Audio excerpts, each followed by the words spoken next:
ఓం శుక్లాంబరధరం విష్ణుం శశివర్ణం చతుర్భుజం ప్రసన్నవదనం ధ్యాయేత్ సర్వవిఘ్నోపశాంతయే. అగజానన పద్మార్కం గజాననమహర్నిశం అనేకదంతం భక్తానాం ఏకదంతముపాస్మహే. శివాయ విష్ణురూపాయ శివరూపాయ విష్ణవే. శివస్య హృదయం విష్ణోః విష్ణోశ్చ హృదయగుం శివః. యథా శివమయో విష్ణుదేవం విష్ణుమయః శివః. యథా అంతరన్నమస్యామి తథా మే స్వస్తిరాయుషి. ఓం నమస్తే దేవదేవేశ నమస్తే పరమేశ్వర నమస్తే వృషభారూఢ నకారాయ నమో నమః. దత్తాత్రేయం మహావంద్యం యోగముద్రా విరాజితం బ్రహ్మచర్యవ్రతాసక్తమవధూత స్వరూపిణం. జయ గురు దత్తాత్రేయాయ నమః. ఓం శాంతి.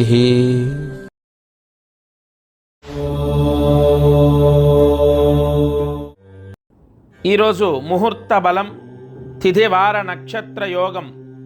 ముహూర్త యోగం తిథి వార నక్షత్రాల కన్నా శక్తివంతమైంది లగ్న బలం. అందుకే ఫలానా సమయంలో యాక్సిడెంట్ అవుతుంది, ఫలానా సమయంలో పెళ్ళవుతుంది, ఫలానా సమయంలో గృహప్రవేశం, ఫలానా సమయంలో మనకు మంచి జరగడం, ఇవన్నీ కూడా ఒక లగ్నాన్ని బట్టే జరుగుతాయి.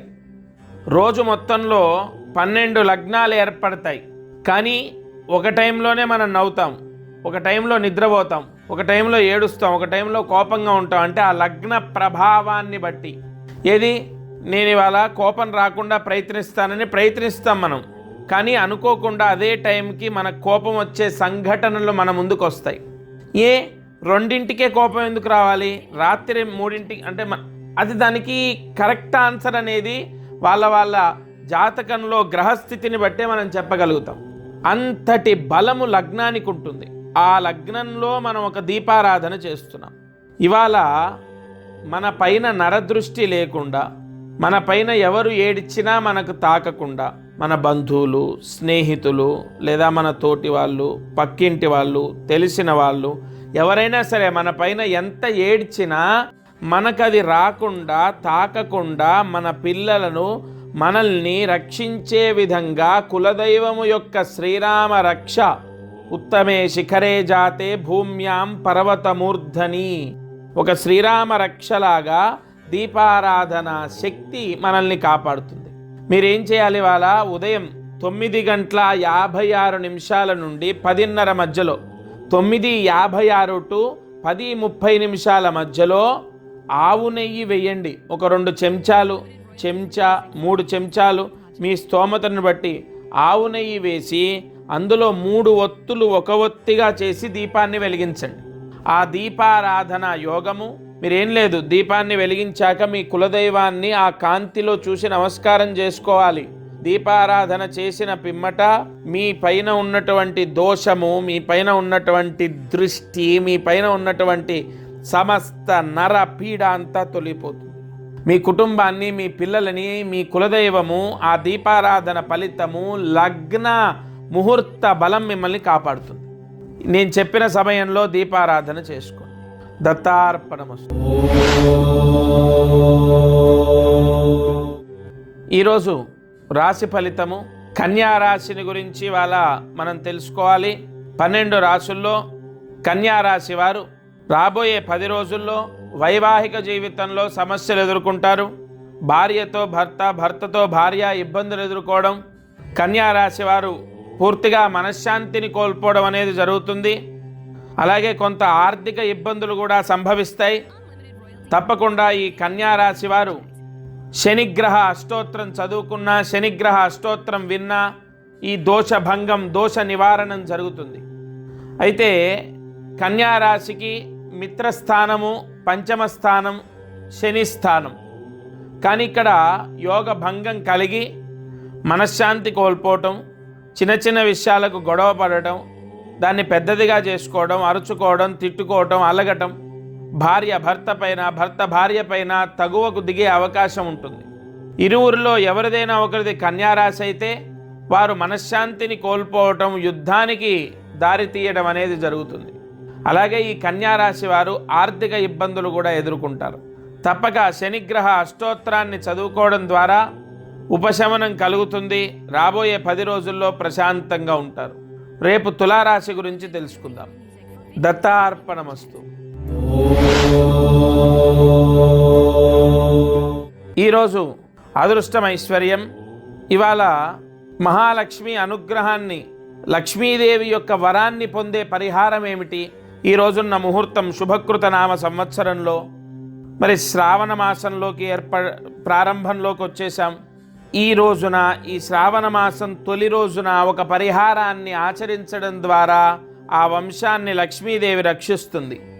శ్రావణ మాసం మొట్టమొదటి రోజున శుభకృతనామ సంవత్సరంలో ఈ రోజున్న ముహూర్తంలో ఈ పరిహారం ఏ ఇంట్లో చేసినా అమ్మవారి అనుగ్రహాన్ని పొందుతారు.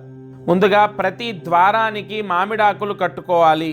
సూర్యాస్తమయం లోపు చేయాలి. ప్రతి ద్వారానికి మామిడాకులు కట్టిన తర్వాత గడపకు పసుపు రాసి కుంకుమ అలంకరణ చేయాలి. సూర్యాస్తమయం లోపు చేయాలి. ఇంట్లో ఆడవారు ఎంతమంది ఉంటే అంతమంది తలస్నానం చేయాలి. ఇంట్లో పెళ్ళి అయిన వాళ్ళు కానీ పెళ్ళి కాని వాళ్ళు కానీ తప్పకుండా తలస్నానాన్ని చేయాలి. అలాగే ఆడవారు పసుపు రాసుకోవాలి. వివాహం అయినటువంటి వాళ్ళు, కానటువంటి వాళ్ళు ఎవరైనా సరే పసుపుని రాసుకోవాలి. ఈ పరిహారము ఈ శ్రావణ మాసం తొలి రోజున ఆచరించి సాయంత్రము సూర్యుడు అస్తమించిన తరువాత, అంటే 6 తర్వాత, మీకు సూర్యుడు అస్తమయం అని కాదు కానీ ఒక బండ గుర్తుగా చెప్తున్నాను, 6 తర్వాత దగ్గరలో ఉన్న అమ్మవారి దేవాలయానికి వెళ్ళి అమ్మవారి దర్శనం చేసుకుని ఒక 250 గ్రాముల కుంకుమ దానం చేయాలి. సర్వ మంగళ మాంగళ్యే శివే సర్వార్థ సాధకే.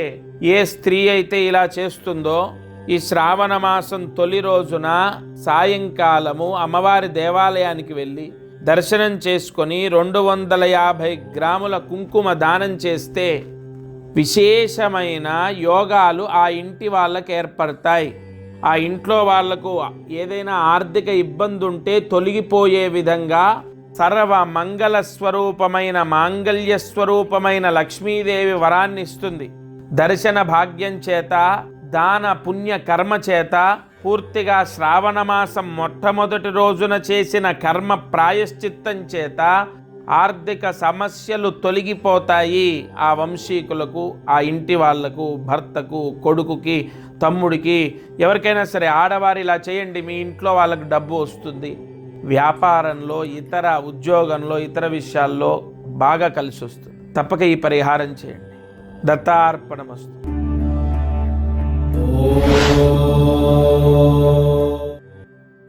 ఈరోజు కార్యసిద్ధి మహామంత్రాన్ని జపించండి. శుభకృత నామ సంవత్సరే దక్షిణాయనే శ్రావణ మాసం, అంటే ఇక్కడ మాసం మారింది. తొలి రోజు అమావాస్య వెళ్ళిన తెల్లారి పాడ్యమి, ఇది గౌరీ పాడ్యమి అంటారు. ఈరోజు ఈ లక్ష్మీ గణపతి మంత్రాన్ని ఎవరు చదివినా పూర్తిగా ఆర్థిక యోగాన్ని పొందుతారు. రాత్రి 10 గంటల లోపు, ఇది ఎప్పుడు చదివినా రాత్రి 10 గంటల లోపు ఈ మంత్రాన్ని చదివితే ఆర్థిక సమస్యలన్నీ పటాపంచలవుతాయి. తప్పక ఆర్థిక సమస్యలు ఉన్న వాళ్ళు మాత్రం ఖచ్చితంగా ఈ మంత్ర జపం చేసుకోండి. జాగ్రత్తగా రాసుకోండి. ఓం గం గ్లౌం గణపతయే నమః. ఓం గం గ్లౌం గణపతయే నమః. ఓం గం గ్లౌం గణపతయే నమః. ఈ మంత్రాన్ని 16 సార్లు రాయాలి. షోడశాక్షరి విశేషమైన యోగాన్ని ప్రసాదింపజేసే లక్ష్మీదేవి, లక్ష్మీ గణపతి అనుగ్రహాన్ని మీరు పొందడానికి 16 సార్లు రాసి రాత్రి 10 గంటల లోపు ఆర్థిక సమస్యలున్న వాళ్ళు ఈ మంత్రజపం చేసుకుంటే లక్ష్మీ కటాక్ష యోగాన్ని పొందుతారు. తప్పక ఈ మహామంత్రాన్ని జపించండి. దత్తార్పణమస్తు.